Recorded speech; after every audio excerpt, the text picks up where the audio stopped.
2024 லோக்சபா எலெக்ஷனுக்கு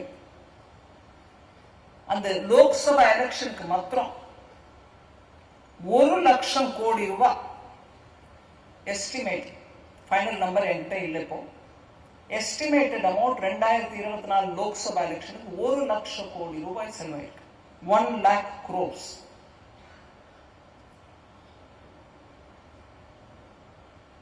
இதே நம்ம one nation one எலெக்ஷனா நடத்தினோம்னா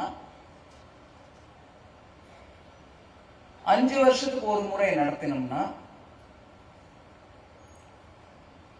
election commission ஒரு முறை தான் 5 வருஷத்துக்கு ஒரு தரம் லோக்சபா அசம்பிளி எலெக்ஷனுக்கு இதெல்லாம் மனுஷங்க பர்சனல் இங்க போடுறாங்க, ஆபீசர்ஸ் அங்க போடுறாங்க, எலெக்ஷன் டியூட்டி கோசம் சில அதிகாரிகளை நியமிக்கிறாங்க, police personnel, arm forces personnel எடுத்துட்டு வராங்க. இதெல்லாம் டிப்ளாய்மெண்ட் பண்ணிட்டா கிட்டத்தட்ட 12,000 கோடி ரூபாய் செலவு சேவிங் ஆகும்.